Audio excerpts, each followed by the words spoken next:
every single superpower has been somewhat attempted in real life. Like invisibility, I know that they're already working on a camera shooting something in front of them and then projecting what's behind them. I know the invisibility cloak has been invented, but it's not very practical if you're moving. Like you can stay invisible like in a certain spot. So it hasn't completely come to fruition yet. But I know that we are creating robotic limbs for people. Soldiers, I think, have lost their limbs. Now we can actually give them a limb that they can function. I think that's fantastic. But then like with every single advancement, we gotta figure out like what is the consequence. Like, so every superpower is already being worked out. And that starts with somebody saying, ooh, I like to do that.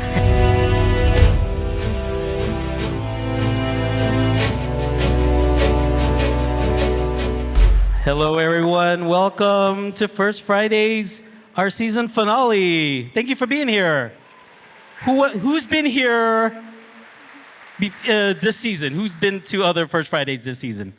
Awesome. Thank you for coming. Thank you for being part of First Fridays this year. My name is Joel Keyson. I'm going to read. I need a light. Oh, here we go. Good evening, everyone. I'm Joel Keyson, Program Manager here at the Natural History Museum. Tonight is our season finale, as I mentioned. Bittersweet, but thank you all for being part of this really special year.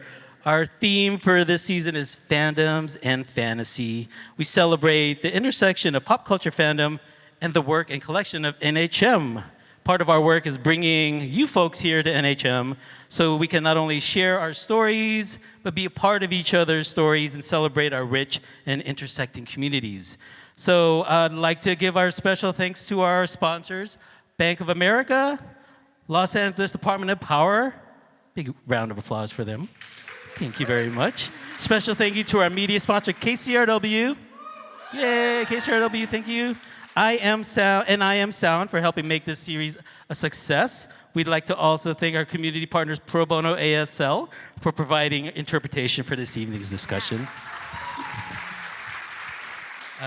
On behalf of NHM, it is my pleasure to introduce our host and moderator for First Fridays this season. We missed her last month. She was a little busy taking care of her brand new baby, so give her applause. We missed her. So please welcome back and congratulations to neuroscientist and science communicator, Dr. Yewande Pearse. Thank you. Thank you, Joel. Hi, everyone. It's great to be back. I'm super excited for tonight's discussion. It is bittersweet because it's the last one, but it's been so exciting exploring these intersections between science and fantasy and fandom, and I think this discussion really rounds off perfectly. So tonight's discussion is superheroes and the superpower of science. If you had a superpower, what would it be? As the fun icebreaker goes. But what if you asked instead, if you had a superpower, how would it be? What would X-ray vision look like in the real world? Would superhuman intelligence have to lead to superhuman anxiety? And I know it would for me. And how does your favorite comic book superhero stack up against gravity and other laws of physics? This month, we'll be breaking down the science of superheroes while learning about the science of the real world. By assembling your favorite fantasy superheroes, educators are sparking interest and joy in the science for kids and adults, and doing that with heroic achievements. So I'm excited to introduce our guest for the discussion, author, comedian, and award-winning educator, who has been invited to speak at the San Diego Comic-Con. Published 2 series of comic books, Superpower Science and Monster Science, and her TED Talk and TED Ed videos, If Superpowers Were Real, have over 14 million views collectively, and I've watched them all and they're fantastic. So please give a collective warm welcome to Joylyn.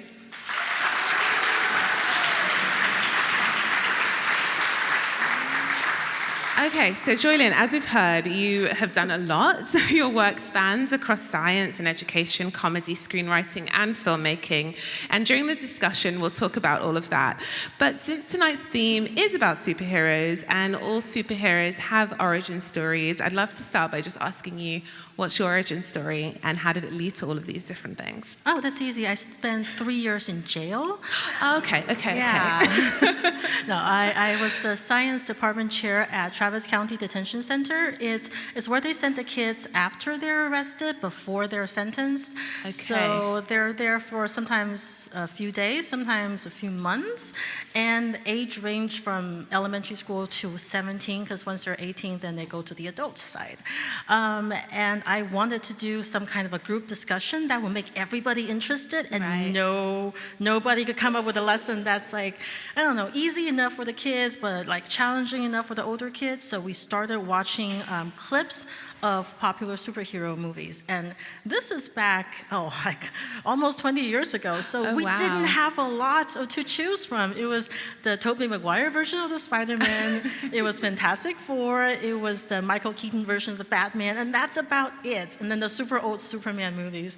So we would talk about the concept like heat conduction, and then we would look at a clip of Spider-Man opening a doorknob made from metal from a burning building and be like, what's wrong with this scene? Right. And we would talk about inertia, like if you're swinging from this side to this side, your hair should flow that way. And then we look at the scene, it's like, which way should hair flow? And we talked about, well, this is because it's filmed in front of the green screen. They just blow air at her hair, so it's flowing backwards, it's the wrong way. So we kind of talk about this. The older kids can go into the concepts more, and the younger kids can still understand and go, oh yeah, that's not right, because that's supposed to be hot. Right. I mean, it's such a unique approach to teaching science. I wonder if you personally were clearly a little bit into superheroes yourself. Oh gosh, I was, this again, almost 20 years ago, it was not cool. Back then, this is before Big Bang Theory, before Iron Man, before all of this was normalized. We were laughed at. We were nerds and geeks and dorks. Like, all of those words did not mean good things as they do now. So, so I got laughed at a lot. Like, my kids would say, Miss, you're such a geek, or Miss, you're such a dork. I'm like, yes, I am. Owning it with that's pride. okay. Yes. I mean, actually, Stephanie, I think there's a great slide of you at Comic-Con. You've been invited so many times to talk about comic books and science, and I know that a lot of your work uses the medium of comic books to communicate science, and that's what we're going to talk about today in that discussion. I think we can come back to that slide later on. I can't say I look prettier than water, so that's okay. So I think in this discussion, one of the things I've been really excited to talk to you about is science literacy, because, as you said, to engage younger kids, but also older kids and then adults, it takes, I think, a specific cocktail, especially when you're talking about difficult concepts like physics.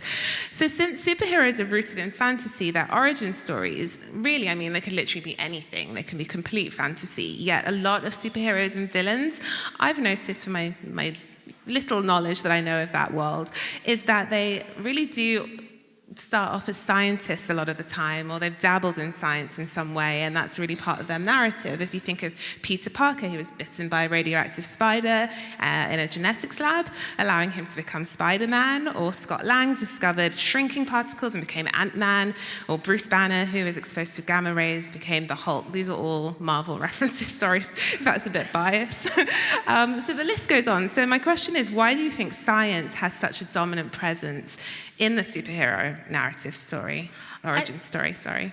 I think the powers defy science, so I feel like to justify the fact that these people are doing things people cannot do, they have to throw some kind of science in there. And I always find it really funny that if you watch an American film and somebody's supposed to take a magical pill, they're always saying, oh, we got this new pill in from China. But if you watch a Chinese film and somebody's supposed to take a magical pill, they'll be like, this is a new pill approved, like in USA. Because wherever that is not here is always believable when we're trying to do something like unbelievable, right? But I think science is the reason, because science is the reason for everything. People think of the word science, and they think, oh, it's so like textbook. Right. And I've been trying to tell someone, like the fact that I am sitting right here on the chair and the chair hasn't collapsed is because of science. It's because it can support my weight, and the force that I'm exerting on this poor chair here is not greater than what it can withstand. Otherwise, right, I will fall on my butt. So everything that we do is science. We wash our hands, we do this, and the water flies off from inertia. Everything that we do is science related. So to say that there's a scientific explanation, well, everything has a scientific explanation. And speaking of Spider-Man, So Tobey Maguire is what we call a squirter, right? So he's what? a squirter. Okay, I was just checking. Yes, he squirts his webs from his wrists because his body produces them, right? And I'm just like from the proteins and the water, I mean, he's got to be chugging water all the time, right? I mean, this is basically spider snot that kind of hardens, and then according to the wiki, like it basically disintegrates after 2-3 hours. So every time he saves someone or wraps somebody up, like the cops have to just sit there and wait because you can't cut it, you can't break it, and so you're just waiting. There must be a Spider-Man response squad that's just waiting to get the people off the bridge or whatever.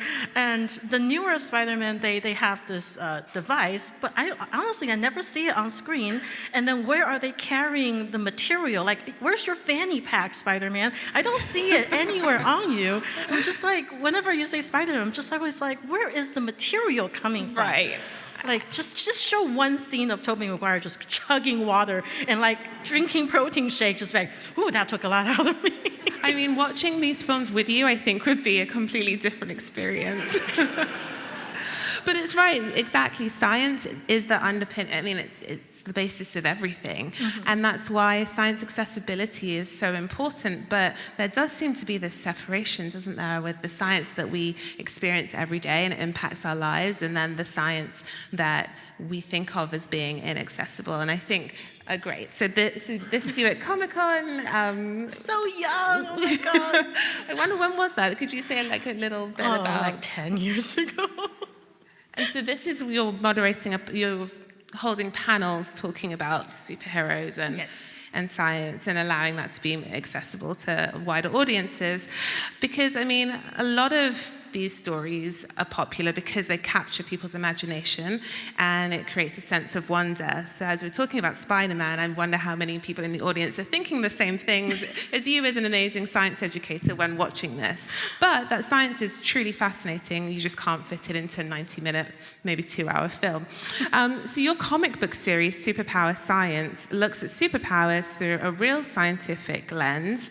And unsurprisingly, there are some flaws in the science behind many of these superpowers.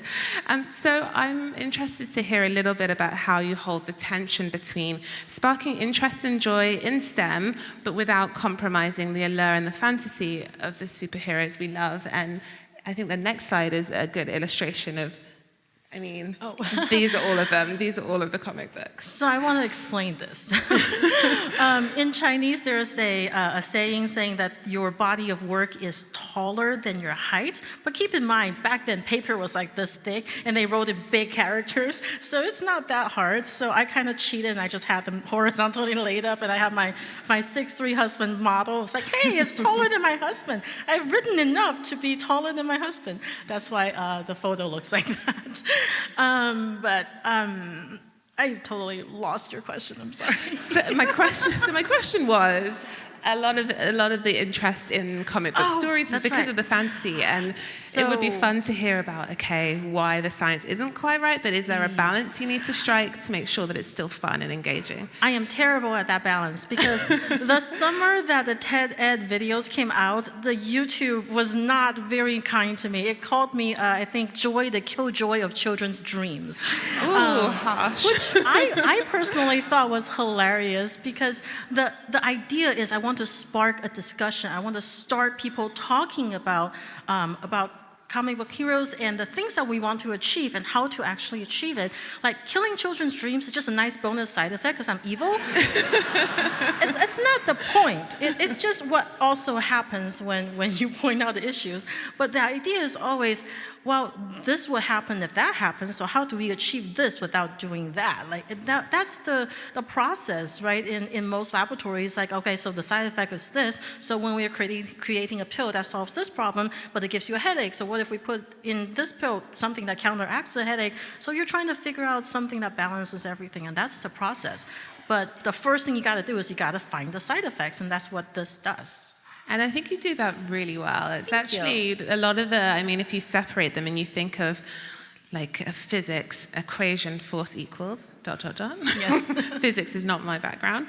And then when you have all of this information, it just really helps you to engage more with the science and realize how relevant it is.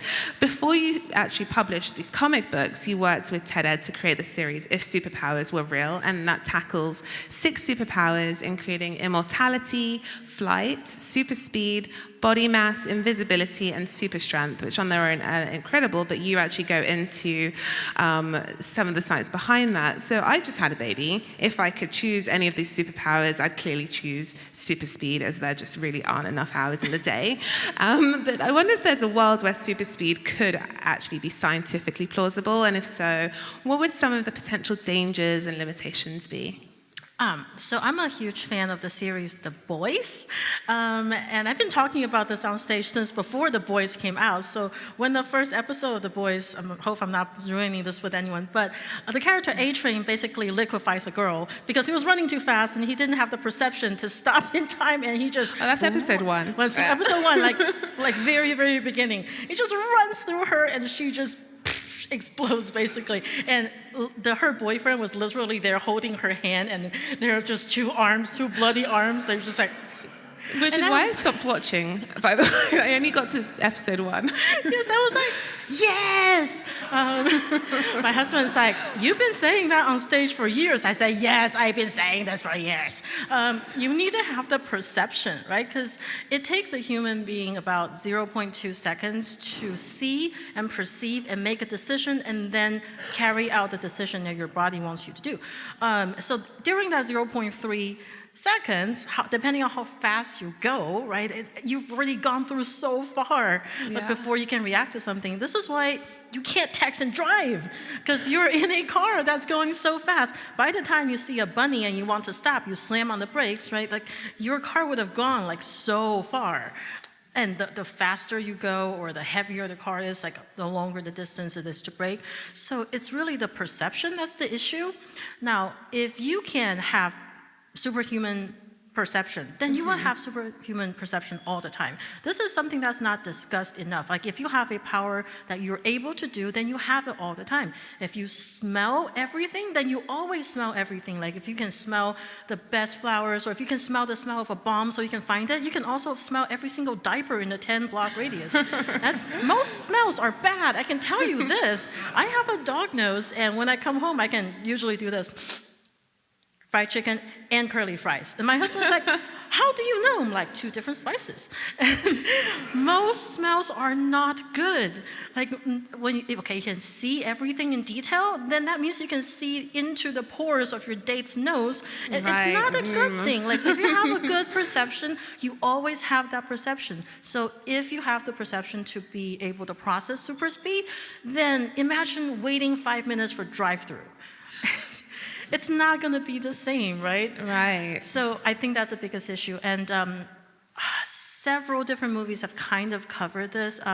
I like the way X-Men covers Quicksilver's power. He at least supported Magneto's neck before he starts running. And it kind of looks like he starts running relatively slow and then speeds up, and that's okay. Because it's not the fall that kills you, it's the sudden stop at the bottom. So when you're moving somebody really, really quickly, it's kind of like a sudden stop without the distance, right? So let's say that the villain is about to shoot this girl, and you run to move her out of the way after the gun has been shot. Okay, bullets travel at 1,700 miles per minute, miles per hour. That's very, very fast. So for you to catch up, you have to move at least as fast or faster, except you weigh so much more than a bullet. So when you crash into that girl, the same momentum? Oh, no, way more momentum when you're talking about speed, right? Because momentum is mass times acceleration. Sorry, that's force. Force is mass times acceleration. And that's going to kill the girl. Just let her get shot. Right? like most people who get shot don't die. We just, okay, let her get shot, put her on a gurney, slowly rush up, and rush her to the hospital so she doesn't die. You push her, she liquefies on the spot. Like insurance money, you can apologize to her parents. No. None of this is good. So in Quicksilver from Avengers, Age of Ultron, he was saving people from the train. He was going pew, pew, pew, pew, and I was at home watching dead. It's like a pinball machine. It's just like there should be a splatter, splatter, splatter. And the other question is that if you're moving people at this much force, are you invincible? Because, if you hit a chicken with another chicken, they're both They're break. both going to break. Yeah. Of course. See, none of this is conducive to a good plot because they all end in death, essentially. No, so it's for the same reason, like when people fall from a really high building and you're down here catching them and you just like, oh, I'm not going to be killed because I am strong. Well, they will die in your arms and your 2 arms will break them into 3 pieces. Or just be like, you want this?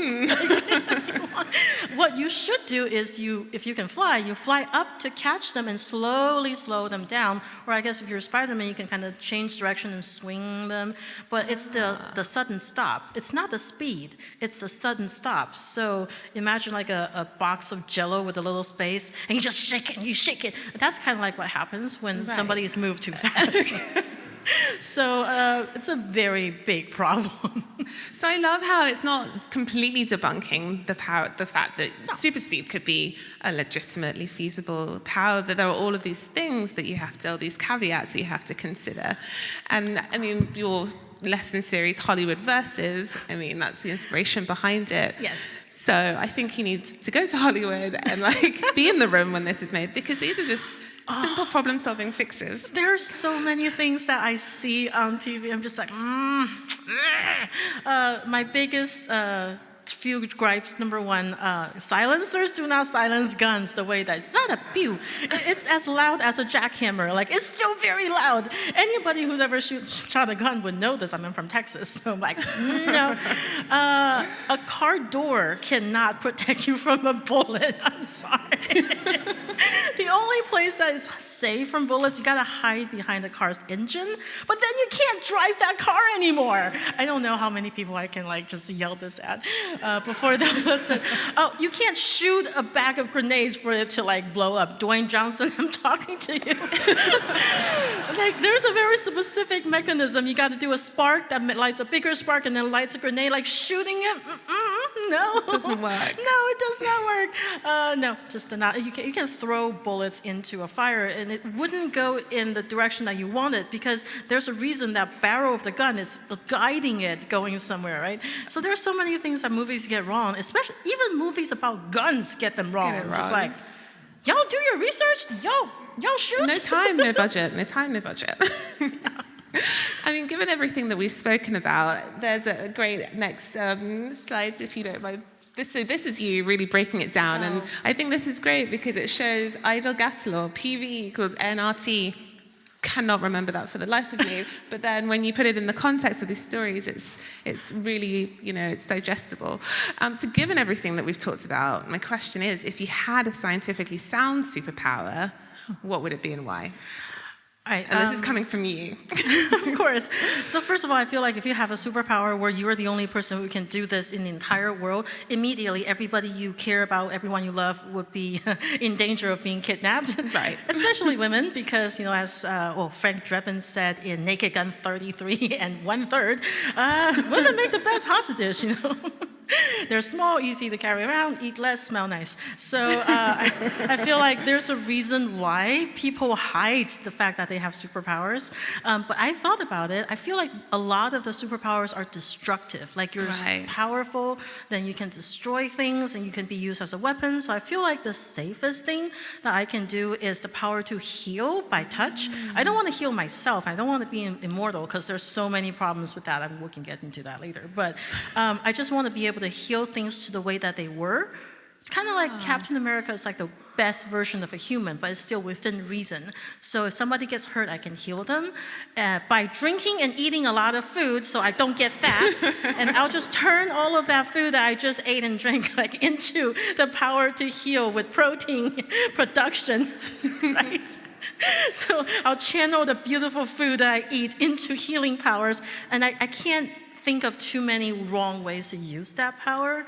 I feel like I would just be like, I can just help people. I love that. That's a very empathetic and altruistic application of superpowers, which actually leads me into another topic that I wanted to talk about, which is real-life applications and overcoming limitations. So all of these superhero powers and conversations around what superhero powers would you be actually kind of has a parallel with the real science world, which is what needs are there, what solutions do we need to come up with. And I wonder if there is some inspiration there. And so I thought maybe we could talk a little bit more about superheroes as our inspiration. And I'm going to plug Marvel Spider-Man again because it's actually coming out this evening, and I'm excited to see it. But some of Spider-Man's superpowers includes spider-like characteristics. So it's not completely out there because it's based on the natural abilities of spiders, but it does remind me of the world of synthetic biology, which is all about redesigning organisms for useful purposes by engineering them to have new abilities. So that's something that's already happening. Like if we change some genes here and there, then we can make a better version of things or fix problems. So I wonder if there are other superhero stories that reflect real-life scientific endeavors, whether it's curing diseases or tackling climate change.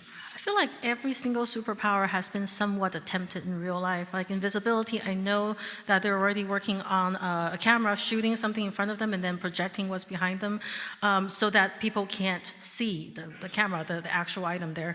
And I know that it's been done on the quantum version. I don't know too much about it. I know the invisibility cloak has been invented, but it's not very practical if you're moving. Like you can stay invisible like in a certain spot. So it hasn't completely come to fruition yet. But I know that we are creating robotic limbs for people. Soldiers, I think, have lost their limbs. Now we can actually give them a limb that they can function. I think that's fantastic. And if you consider that, I think only 25% of Neanderthals live past the age of 40, and I think the oldest person is like 123. It's kind of crazy how much we've advanced. But then, like with every single advancement, we gotta figure out like what is the consequence. Like we're running out of space and people won't die. Like it's just exactly the real like what happens when we have these solutions. The space and rent and oh my god, the house prices everywhere, right? It's just not in LA, everywhere. It's getting expensive. Like it used to be so easy, and just within a few decades, like it's been so difficult for the newer generation to just purchase a home because there's no land where you want to live. So that's already coming up just within a few decades. So if really nobody will die, then we have to restructure everything, like our retirement system, the government, everything, right? So every superpower is already being worked out. I mean, talk about flights. We can fly in airplanes, we can fly in helicopters. We also have a jetpack-like item that you can do on top of lakes. I saw a Groupon for it. I haven't tried it yet. Wow. But I think it sucks up the water and then it just shoots down. So there's a propeller, kind of like, you just have to figure out how to not crash face first into the water. Oh my goodness, that sounds petrifying. I know, but it already exists. I know a jetpack for a person to fly doesn't exist yet, probably because of liability, not because we can't make it happen. I mean, we're already working on everything that we can think of, and that starts with somebody saying, "Ooh, I like to do that," and then somebody said, "Well, how would you fix this?" Like the flight issue. When we're in outer space, when there's no gravity, you can't just walk. So what they do is they actually swim around in the shuttle, and they push on the walls, and there are handles on the walls so they can move around the cabin. And this is how they move. It's very much like that. So in order for you to move forward, I mean, other than farting, there's got to be a different way to give you a opposite direction force. So just figuring things out, like understanding how things work and figuring things out. I mean, it's super cool because a lot of the characters in superhero movies, they're not just accidentally the consequence of science gone wrong. They're often like Tony Stark or Shuri. They're these incredible scientists who either have amazing resources or are geniuses, and they're able to explore some of these things and solve solutions. And that's what we see scientists do. And in your role as an educator, I think part of that inspiration comes from seeing that connection and that parallel. So I wonder what your feelings are and what it would really take to become a real-life superhero scientist. Ooh. You're influencing young minds, so I'm wondering, what would you tell them? I mean, So I'm a high school teacher, and a lot of my students ask me this, like a lot. Every year, somebody asks, like, why are we learning this? This is not useful. And I'm like, you are right. Like 90% of what you're learning right now is not going to be useful. But a few reasons why we have to take all these courses is because we have to expose everybody to all of these boring subjects just to find like the 1 to 5% who are really, really good at certain subjects. Like imagine if this was not required, because if the smartest person in the world was born in a village where they only had one factory, then we wouldn't know that that's the smartest person in the world. Half of what you do is opportunity. So in high school, we're just giving you the opportunity to figure out what you're good at. And in college, like even if you're a math major, you still have to take English 1. Like you still have to take certain courses that have nothing to do with what you're interested in or what you're good at. And what that is for is you are showing your future employer you have the grit to buckle down and study for something that you're not good at or something that you just really are suck at and pass. You don't have to make an A in everything, but you gotta pass. So just getting that diploma and not dropping out is you showing people, hey, if you give me an assignment I'm not good at, I'll finish it for you. You're demonstrating who you are as a person, and it's not necessarily about the knowledge that you're learning in college and high school. It's really about networking, connection, and just do what you're told. In a sense, I'm sorry, you have to learn to do what you're told in a lot of fields. Of course, if you want to be an entrepreneur because you feel like high school repressed you, good for you. Be the 10% that make it. I don't know what the statistic is, but that's how I feel.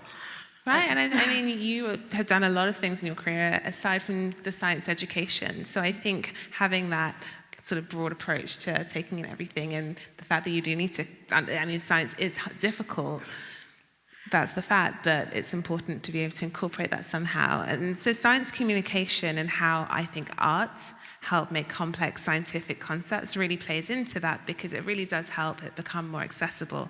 I don't know, maybe you can tell me, but I feel like a lot of people who maybe lean towards the more creative side may not immediately see the value in science, but with that understanding can do incredible things within that realm. I don't know if it works in the opposite direction as well in your experience, whether scientists, people who are focused on science also want to go into the creative world, but that's something that you've done. So I do think science is traditionally quite serious, so it is refreshing to meet someone who is outside of that box. But do you feel like your comedy has been a particularly strong tool in engaging audiences, and how do you do that while exploring real life science behind superheroes? So you said science is difficult, and I don't think science is difficult, but too many people think that science is difficult because like even children, you can explain the concepts to them, right? So I guess the calculation of science is difficult because science really is just math with a cool mask. So science is a lot of it is math, but I don't know. It's hard to answer that question. or challenging. I mean, I'm a scientist, and I still find science difficult in that way. But I do agree that it's not difficult if you approach it differently. Like in high school, I was terrible at science, but then I was meant to become a doctor, so I got funneled that way. But then when I was in undergrad, that's when I saw it differently, and suddenly it was actually easier for me than when I was in school. And so I guess my question is about how using comedy, like how you do that to take something that's traditionally quite serious, but make it more accessible whilst still, honoring So when I was teaching biology, we were talking about the human digestive system, and I actually asked my class the question. Actually, do you want to move to the slide with my baby? TED Talk. I was gonna put my baby up on the screen because of nepotism, but I asked what would happen if you shot Luke Cage, the bulletproof man, through his butthole? I'm just watching her to see how she would do butthole.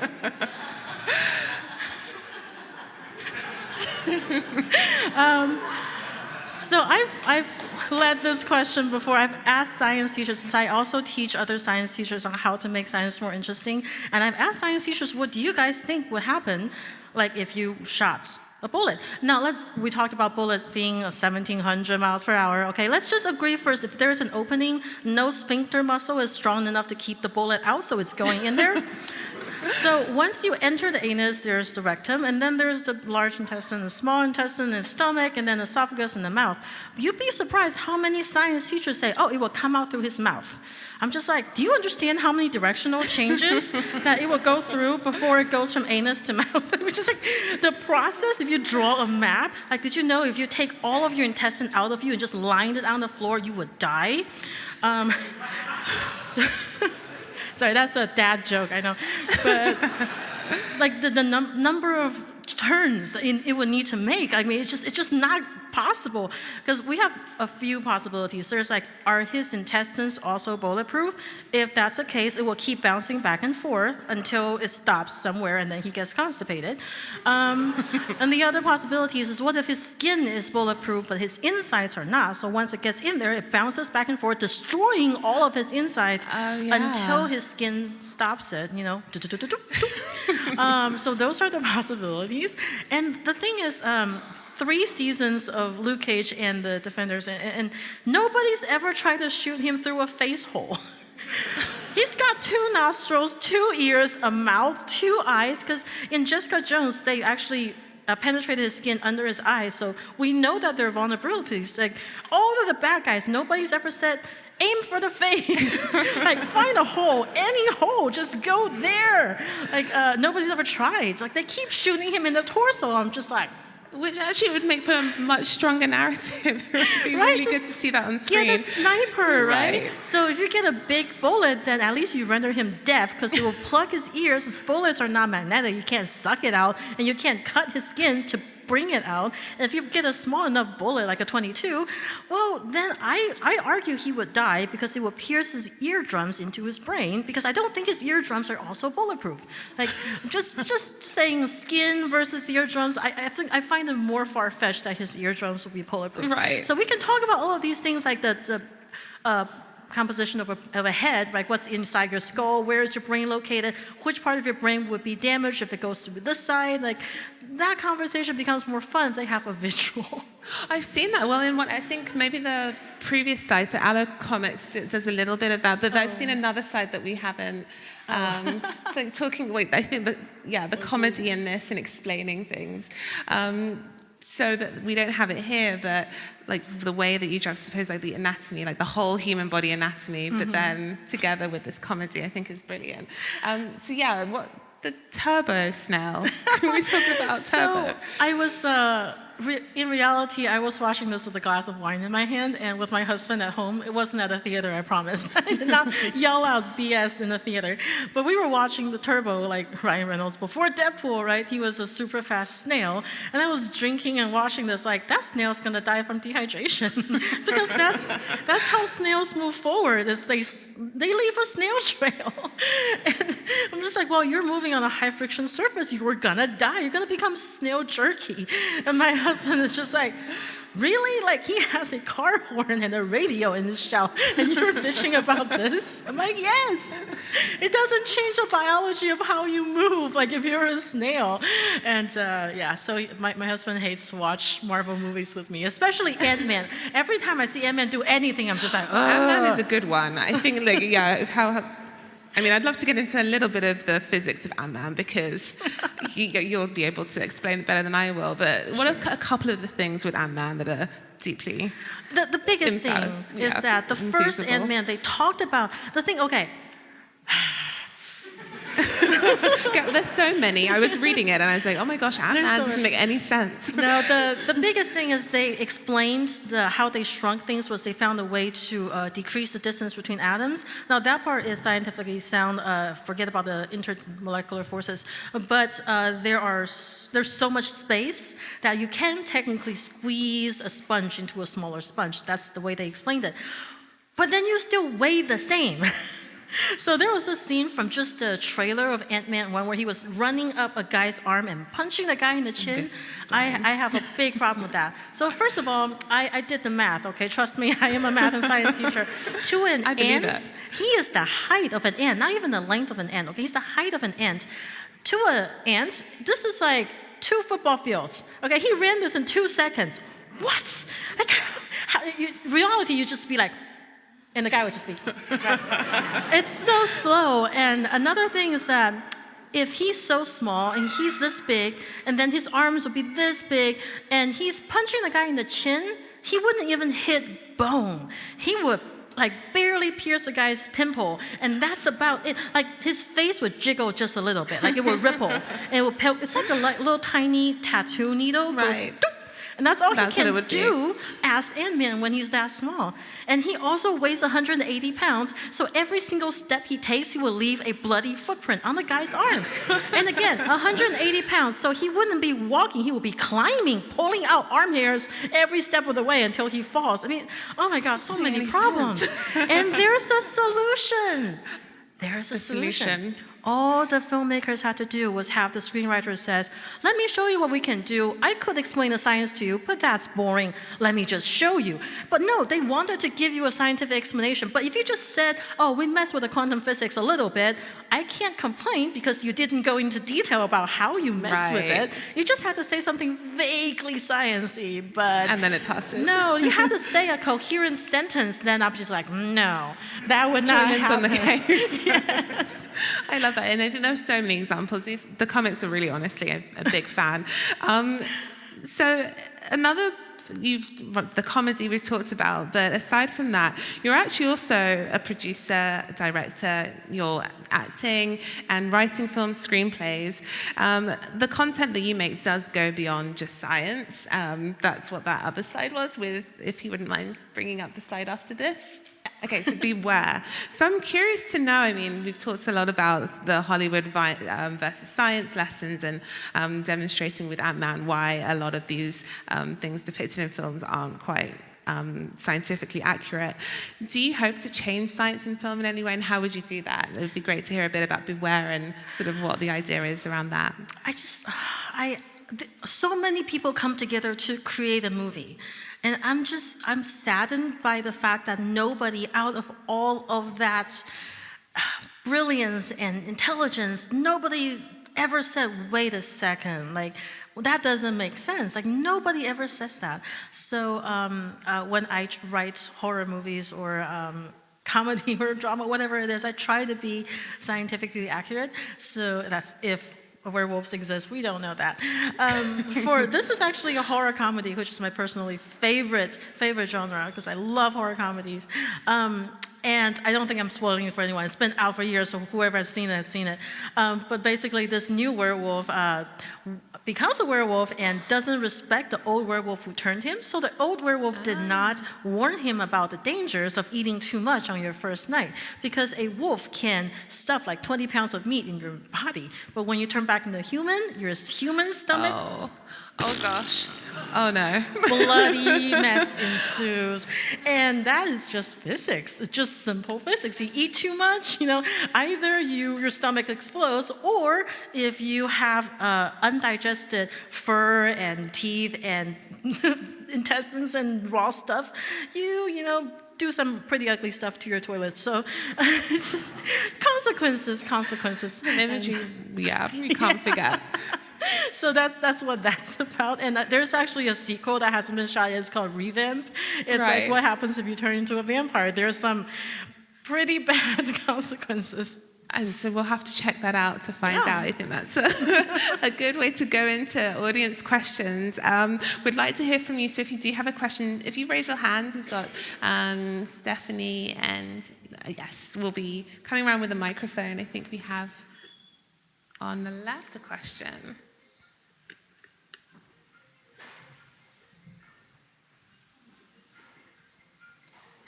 Oh yeah, there we go.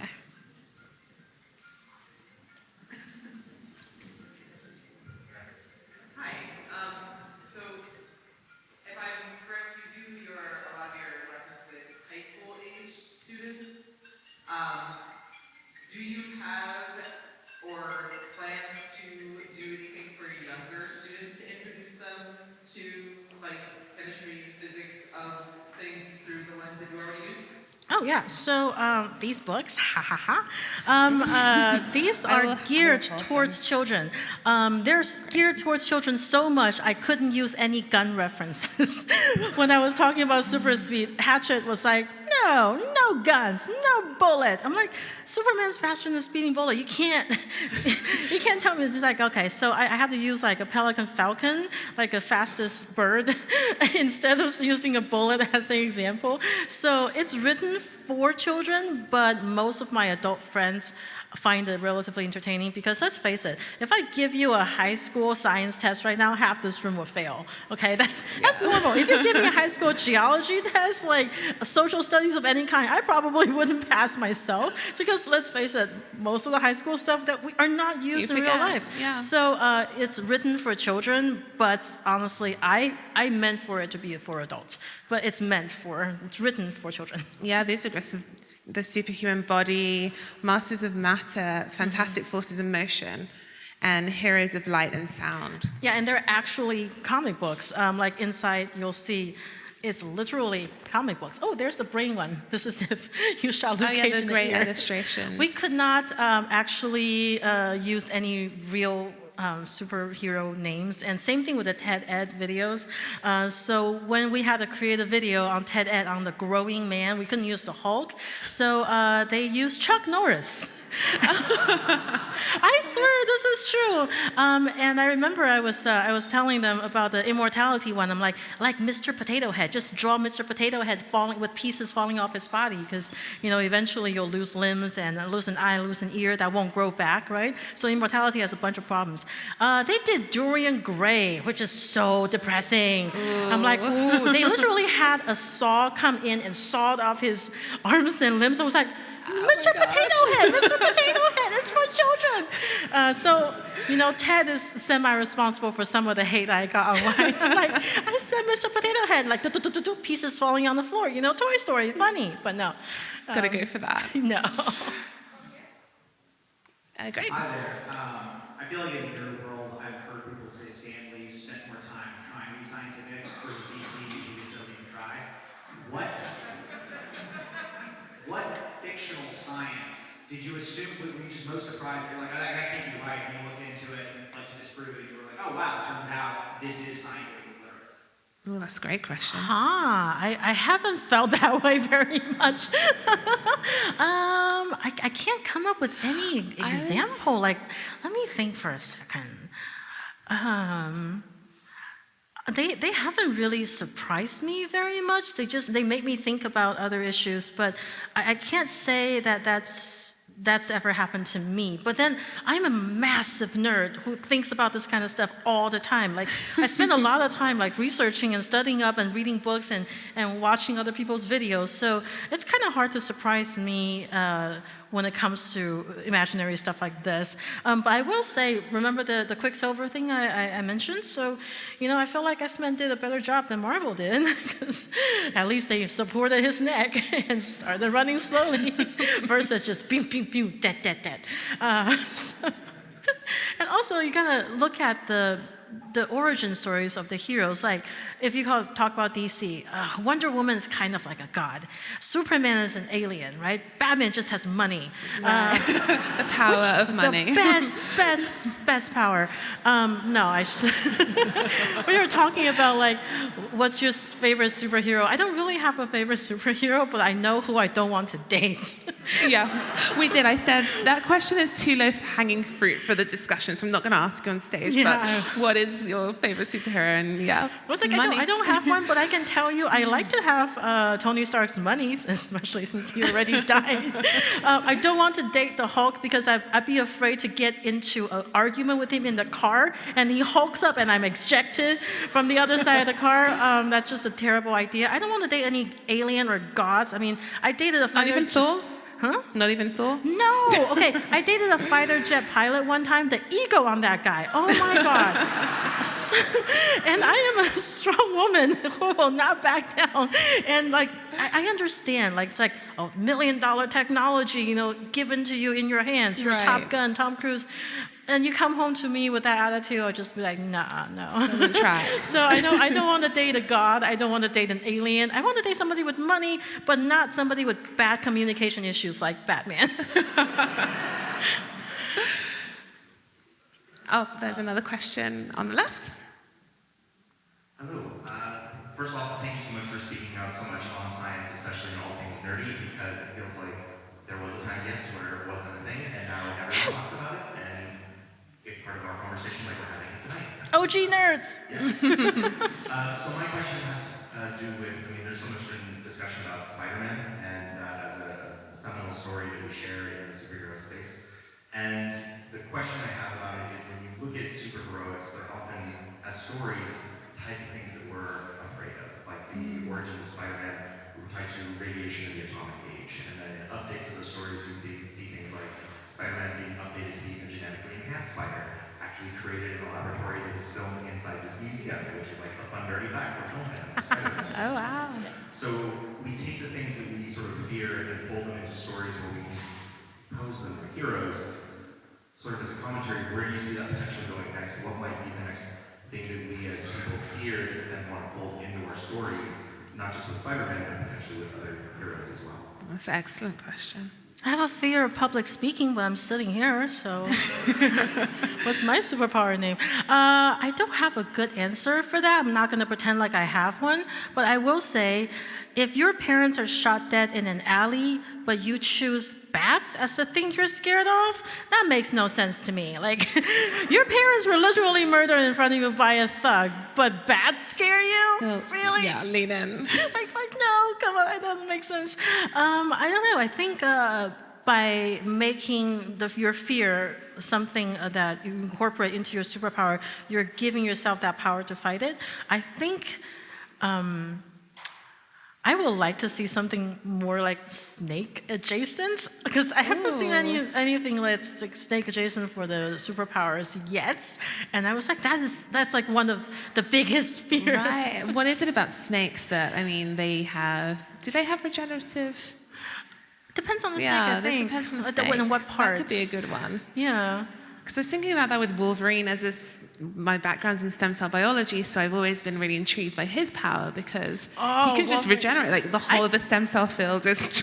I can complain about him nonstop. I can rant about Wolverine for hours. My biggest issue is in the Wolverine, like at the beginning, they showed in the flashback, he was covering up this Japanese soldier with his body, and his skin and his hair all burned off, and then he regenerated, and his hair grew back to the length and the shape that it was before. So what kind of magical hair gel is he using?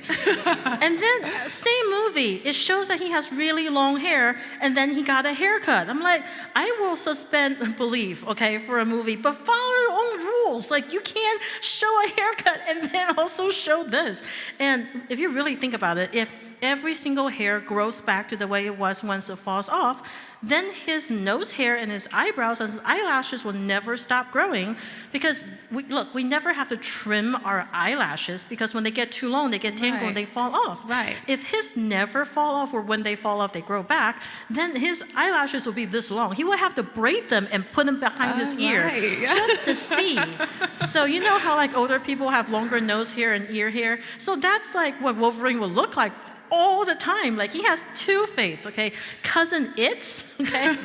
Or Chia Pets, depending on how curly his hair is. I'm just like, where did all the hair go? None of this makes sense.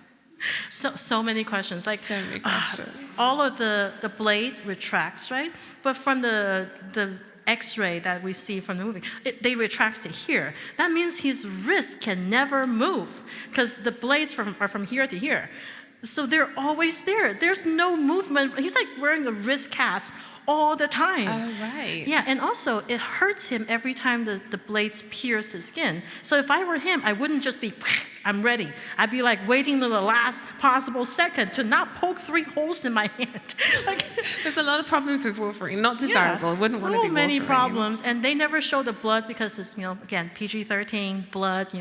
They want to get that sweet, sweet teen money. Right. But again, to your point, I think that's a great question. The fear of synthetic biology and then genetics, and so I wonder what the next thing will be. It'll be good to see what the next I like scientific. to see new ones. Yeah. Yeah, same. Oh, we've got another question over there. Hi. So you said you are looking into the science behind all the superhero movies and stuff who tries to explain things with physics and science. Are you actually enjoying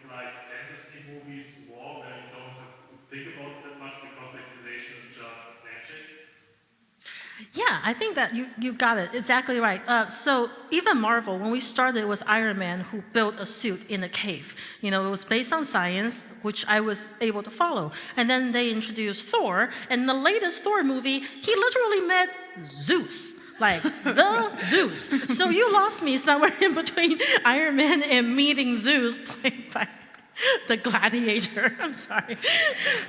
So yeah, when you get into the God realm and the Infinity Stones, like none of that is based on science anymore. It's magic, it's mystical, like it doesn't make any sense anymore. So there's no point in breaking that down, but at the root of it, it still made sense. I will say though, the second Iron Man, he created a new elements from the map, which I was just like, what is this BS? Do you understand how elements are created? Elements are created by like jamming protons together, right? Like, and at the last few protons, when they get too big, basically, it's like all the positive charges just start repelling each other. Mm-hmm. That's why the last few elements on the periodic table don't really exist in real life. They were lab made, and they only made a few that existed for a little bit, and then so you can't just jam a bunch of protons and make a new magical like element. It doesn't make sense that way. It's like nobody took high school chemistry. So you much prefer the fantasy side of things, just gives your brain a little bit of a,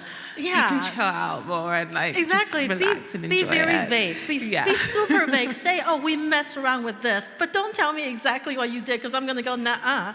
And I know I'm not the only person because I am not the only person who's discussing this. There are so many people, and there are like discussions. They're just there's so much literature and videos out there. It just wasn't popular, so it wasn't openly discussed as much as it is now. So. Yeah, I mean, I love that these discussions are happening more alongside the fact that we seem to be superhero crazy at the moment. Yeah, so like I can't go into like dragons. Well, I can go into some part of the dragons. Okay, you know what? To answer the previous thing, the possibility of a dragon flying is something I didn't think was going to happen until I looked into it. So yes, sorry, to the previous person, I now thought of it. Because I was looking at it, and you know how a hot air balloon rises from buoyancy? Because the air inside is lighter than the air outside. So if a fire-breathing dragon, and you kind of create your big belly, that big belly in the dragon is like kind of like a hot air balloon, then yeah, I can kind of see a big fat dragon flying. Because they essentially turn their own bodies into a hot air balloon. Now, of course, it's a mystical creature, but that is something that was like, oh, you know what? That might work. Makes sense. That might work. So if a dragon doesn't take off from the ground, but instead glide by jumping off of a cliff and turning its big belly into a hot air balloon, I could buy that a large dragon could fly. So yes, so that's the only thing that I was like, oh, actually, yeah, and it's great to hear you reference that because, funny enough, that brings us full circle because the first Friday's discussion was about dragons, lore, and more, and we talked about dragons. So yeah, I like that. This has been a great discussion. Thank you, everyone, for joining us for Superheroes in the Superpower of Science, and thank you to our guest again, Joy Lin.